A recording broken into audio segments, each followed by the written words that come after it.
시청자 여러분, 안녕하세요.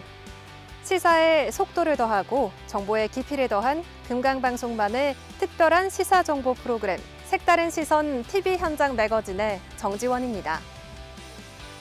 이 시간에 전해드릴 색다른 시선 TV 현장 매거진 간추린 소식입니다. 이슈 현장에서는 고속철도와 화물차 등이 매일 오가는 철로 인근에 거주하고 있는 주민들이 철도 소음으로 인한 피해를 호소하고 있는 현장을 취재했습니다. 현장 미니 인터뷰에서는 익산의 귀금속 보석 명인으로 활동하고 있는 변인수 명장과 익산의 귀금속 보석 산업의 현황과 전망, 또 삶의 진솔한 이야기 나눠봤습니다.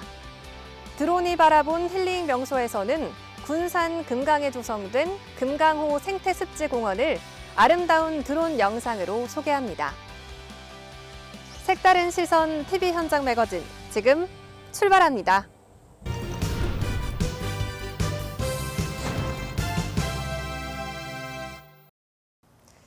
익산역은 호남에서 4개 철로가 분기하며 KTX와 SRT가 지나는 교통의 요충지입니다. 하지만 이렇게 좋은 이점이 있는 반면 철도 소음으로 인한 피해를 호소하는 주민들이 있는데요. 이 주민들은 밤잠을 설치거나 이를 견디지 못하고 이사를 가는 등 고통을 호소하고 있습니다. 이슈 현장에서는 이 마을 주민들이 소음 피해 없이 거주할 권리를 누릴 방안은 없는지 취재했습니다.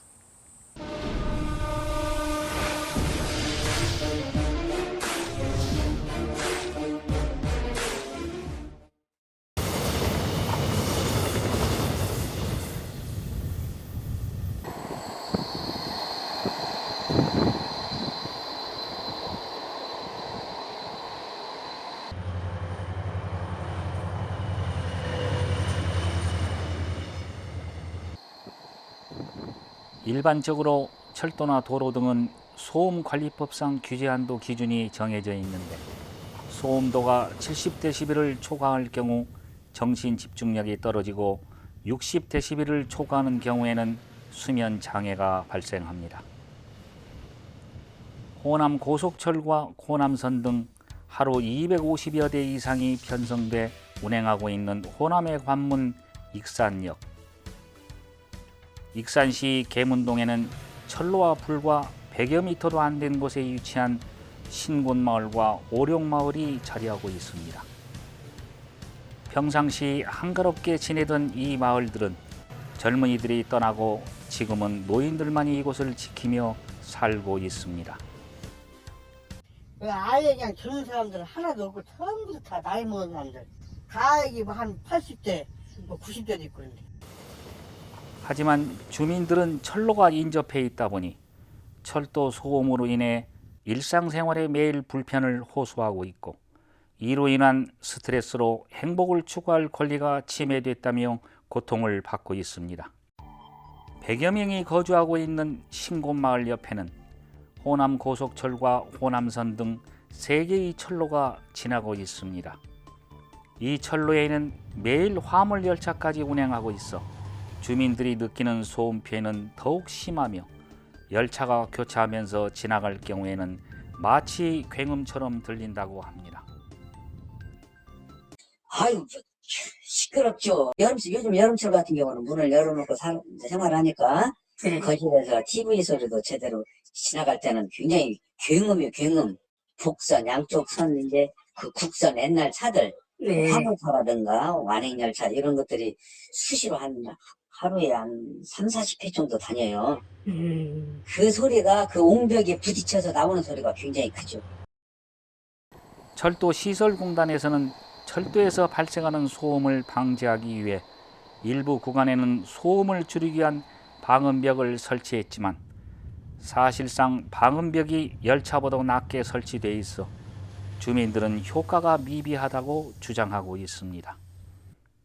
특히 방음벽 설치가 안 된 곳은 소음에 그대로 노출돼 있어 피해는 더욱 심해 주민들은 방음벽 설치가 필요하다며 급기야 민원을 제기했습니다.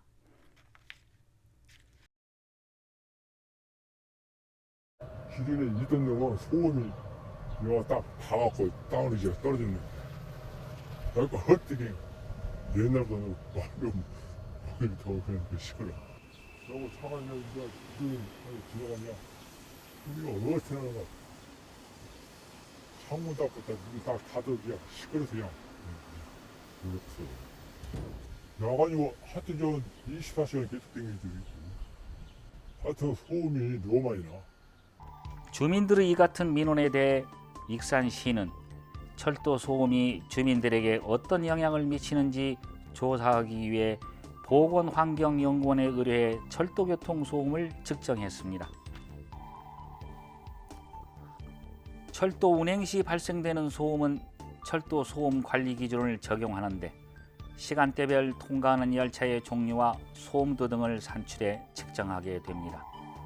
철도 소음 환경 기준치는 주간에는 70dB 이하, 야간에는 60dB 이하로 규정되어 있습니다.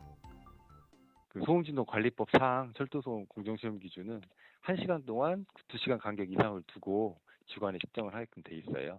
그 철도 교통소음 관리 기준 70dB에는 미치지는 못하더라고요.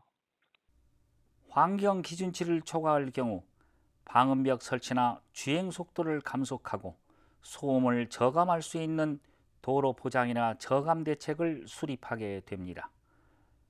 특히 철도의 방음벽 설치는 소음 기준 초과 민원과 철도시설공단이 시설 개량 공사를 계획할 때 그리고 20년 이상 노후화된 철도의 경우에 이루어지지만 소음 기준치 이하로 나올 경우 방음벽 설치는 쉽지 않습니다. 비록 이는 철도소음 기준치에는 미만이지만 이러이러한 민원이 지속적으로 발생되고 있으니까 방음벽 설치 등 그 대책을 강구해달라고 공문으로 요청할 예정입니다.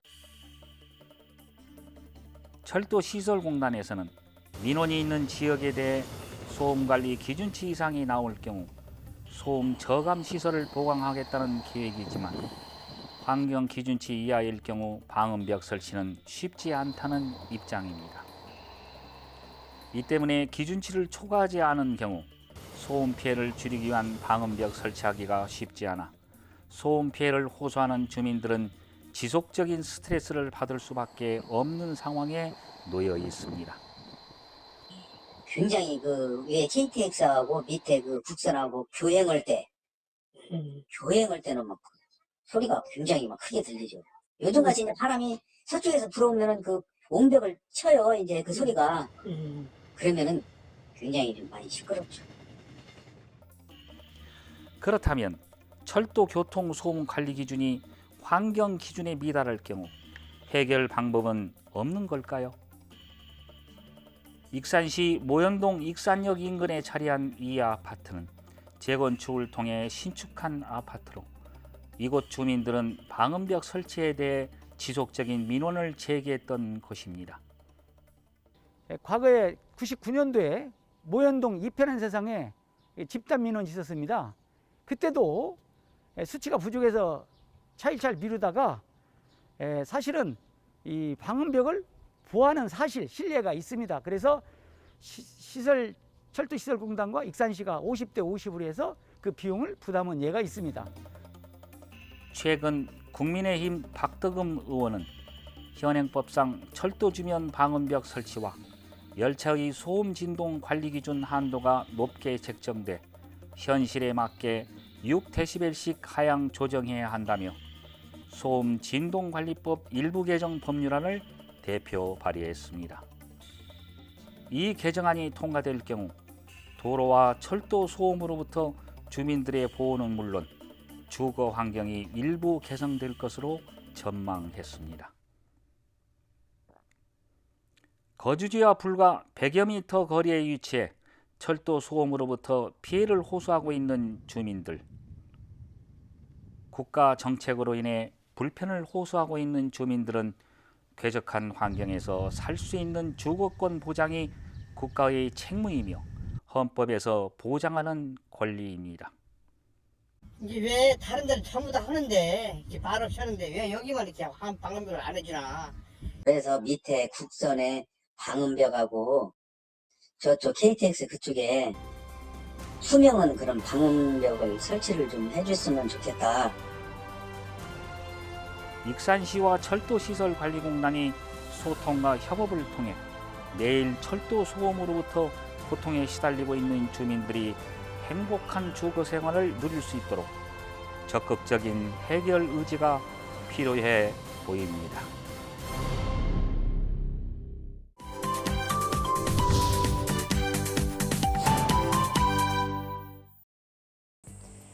시청자 여러분께서는 기념일 하면 어떤 게 가장 먼저 떠오르시나요? 기념일을 의미 있게 보내기 위해서 형형색색의 금속으로 된 액세서리를 선물하거나 또 스포츠 경기에서는 우승하는 경우 금속으로 된 메달이 수여됩니다. 이렇게 우리의 일상에서 귀금속이 다양한 형태로 변신해서 추억과 명예의 상징으로 자리매김하기까지는 익산의 명장들의 손길이 있게 가능하지 않나 싶습니다. 현장 미니 인터뷰에서는 익산 변인수 귀금속 명장 만나서 삶의 진솔한 이야기 나눠봤습니다.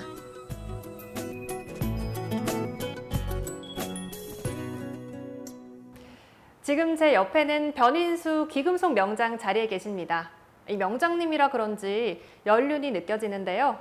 이 시청자 여러분께 본인 소개 한마디 해주시죠. 안녕하세요. 반갑습니다. 익산 귀금속 명장 변인수라고 합니다. 이 귀금속 분야에 관심을 가지게 된 계기가 있으실까요? 제가 1971년도에 이 귀금속 분야에 들어오게 됐는데 이제 그 당시에는 여러 가지 그 경제적인 열악한 상황이기 때문에 누구나 다 어려운 시절이었잖아요. 그래서 이제 저도 하나의 이제 전문 직업을 가지기 위해서 선택하게 된 것이 이 귀금속 공예. 이거는 귀금속은 쇠공이라고 합니다. 그런 미세한 금속을 다루는 그런 공예이기 때문에 이게 하나하나 이 보석에 대한 것도 중요한 것이고 또 보석을 그 특징을 잘 살려서 그런 어떤 이 삶이 그러니까 생동감 있게 표현하기 위해서는 좀 집중력을 굉장히 고하고 좀 굉장히 필요합니다.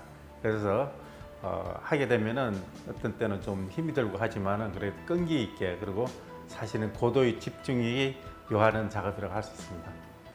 1980년대 익산이 자유무역 수출 지역이었던 시절 세공업체들이 많이 있었습니다.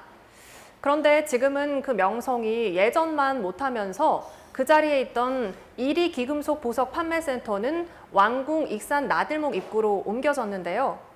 명장께서 기억하시는 익산의 귀금속 산업은 어땠습니까? 네, 그 당시 80년대에는 상당한 그 부흥기였습니다. 그래서 우리 귀금속과 관련된 많은 사람들이, 즉 기술자들이 많은 일을 하였고, 그리고 익산시의 하나의 경제의 하나의 축을 담당할 수 있도록 그렇게 귀금속 산업 분야가 좋았습니다. 근데 이제 좀 환경이 변하면서 수출이나 여러 가지 환경이 변하면서 지금은 좀 많이 좀 어려운 지경에 온 건 사실입니다. 근데 이제 조금 더 이러한 그 어렵다고 해가지고 다시 좀 항상 그 뒤처져 있거나 자기 자신을 포기하면은 안 되겠죠. 그것처럼 우리가 익산 귀금속 보석 단지가 사실은 어려운 상태에 있지만은 우리 귀금속 분야에 종사하시는 이제 저희 같은 기술자들 또 기능인들 그리고 이제 디자인하는 그런 분들 그리고 경영을 하시는 그 사업에 앞장서서 하시는 분들 같이 그 함께 뭉쳐서 잘 그런 문제를 대책해 나가고 그리고 끈기 있게 해 나가면은 좋은 시절이 또 부흥이 될 수 있는 계절이 올 것이라고 생각하고 있습니다. 명장께서는 과거 귀금속 디자인 공모전에서 대상을 수상하는 등 경력이 다양하신데요. 대회에서 수상한 작품과 또 기억에 남는 일이 있으시다면 어떤 게 있으실까요? 우주의 신비라는 작품으로 대상을 받았습니다. 그래서 이제 우주의 신비가 이제 태양계를 축으로 해서 북두칠성, 그래 블랙홀을 이렇게 표현한 브로치와 펜던트를 겸용한 그 작품이었습니다. 소재는 백금 플래티넘, 그 18금, 다이아몬드, 천연 자수정이라는 형태로 해가지고 하나의 좀 대작을 만들었었죠.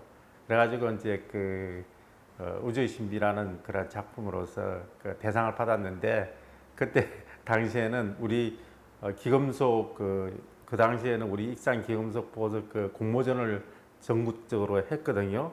사실은 그렇게 전국적으로 규모로 했던 공모전은 익산이 최초였습니다. 그렇게 대대적으로. 그리고 상금 규모도 그 당시에는 상당히 많았었죠.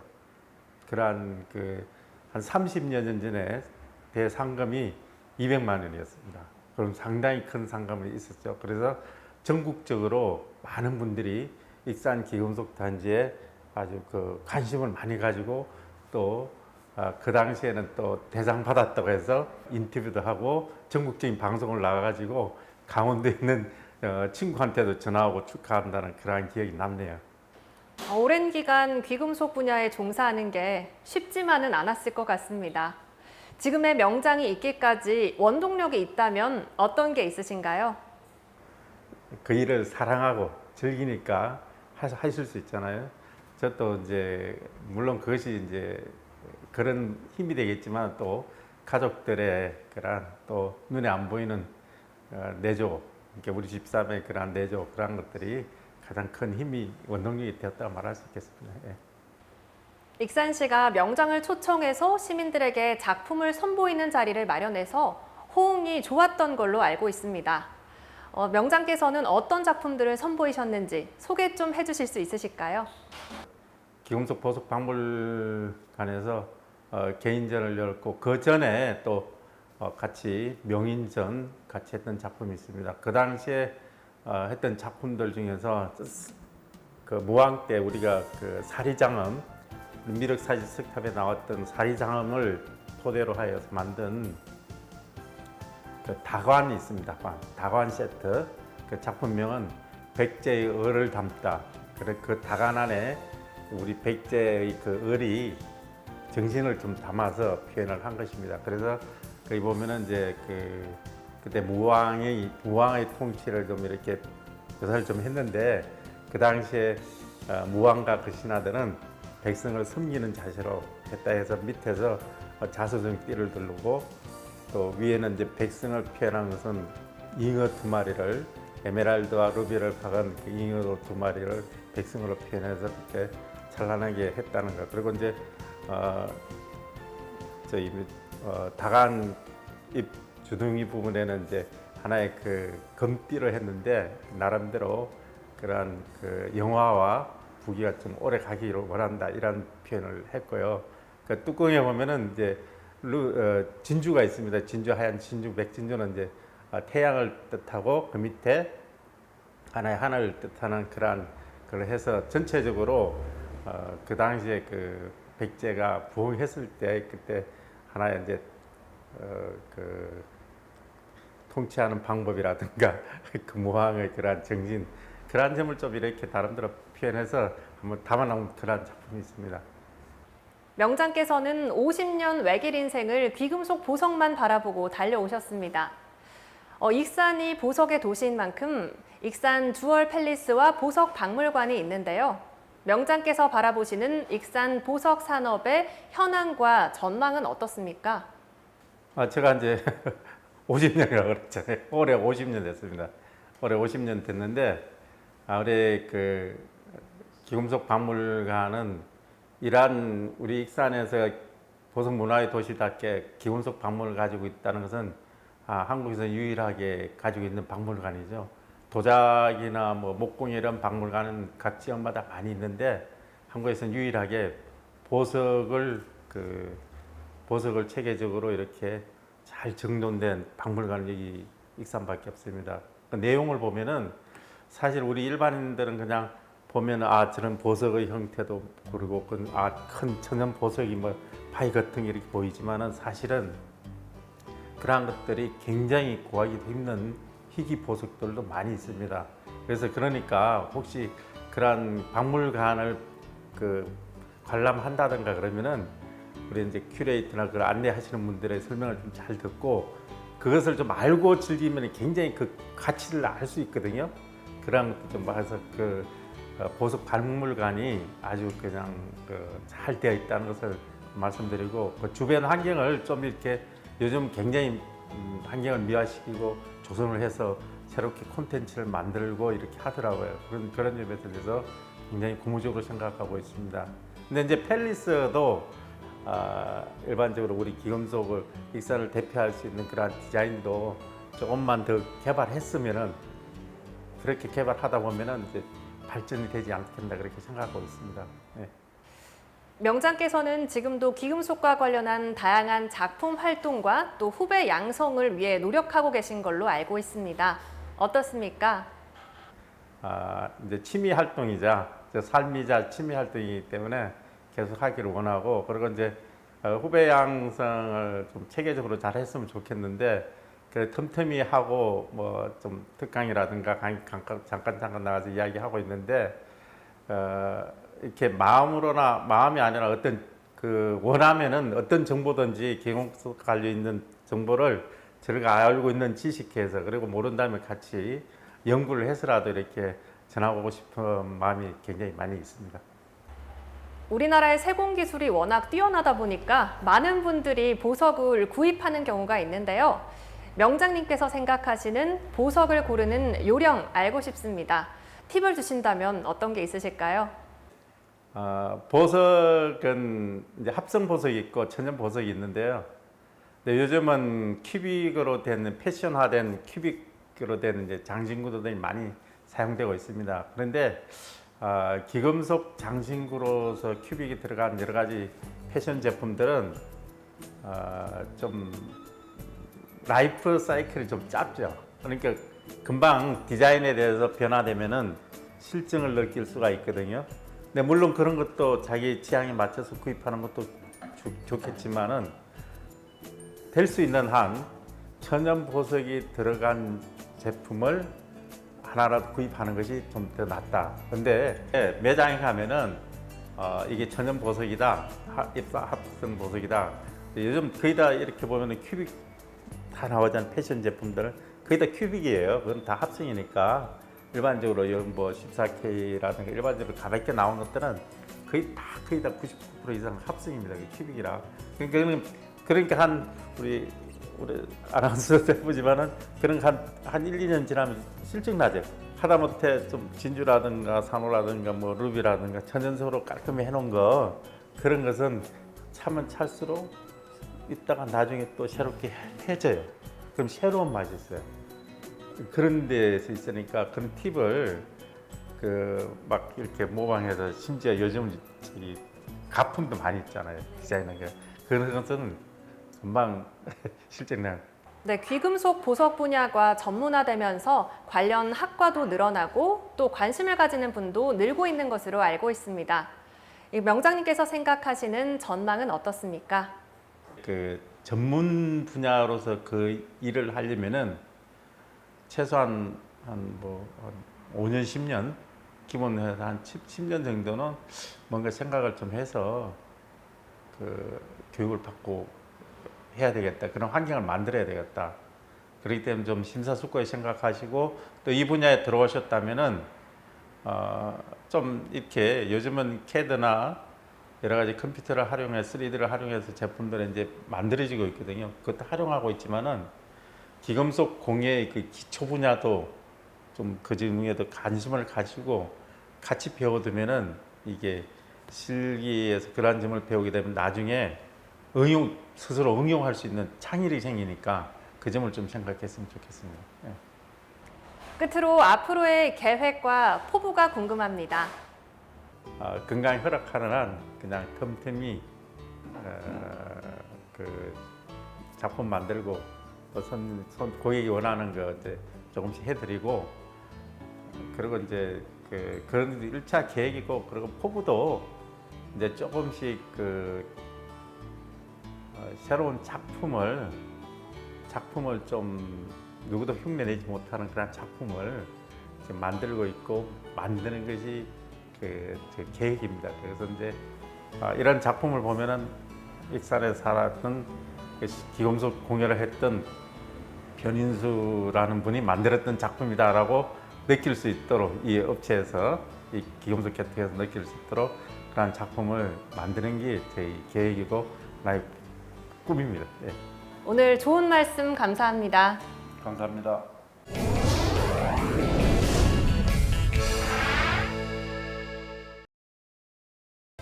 드론이 바라본 힐링 명소는 군산에 있는 금강호 생태습지공원입니다. 1990년 전북 군산시와 충남 서천군을 잇는 금강 하구뚝이 축조되면서 조성된 금강호. 전체 면적의 53%가 녹지로 계획돼 자연학습장과 식물원이 조성됐고 편의시설과 함께 곳곳에는 원두막과 벤치가 만들어져 있어 산책하기에 좋은 힐링 명소로 자리매김했습니다. 금강호 생태습지공원을 드론의 영상으로 만나보시죠.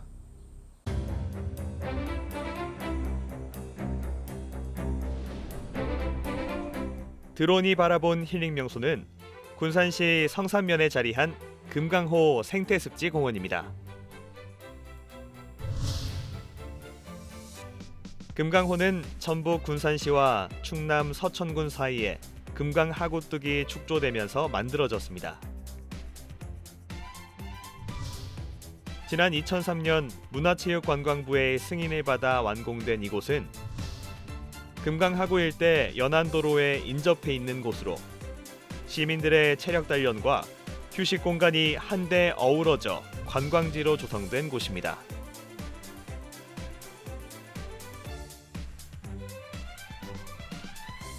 특히 금강호를 생태 중심으로 조성하기 위해 전체 면적의 53%가 녹지로 조성됐으며 철새 보호를 위해 수변으로부터 소음과 불빛을 차단하기 위해 상록교목을 식재했습니다.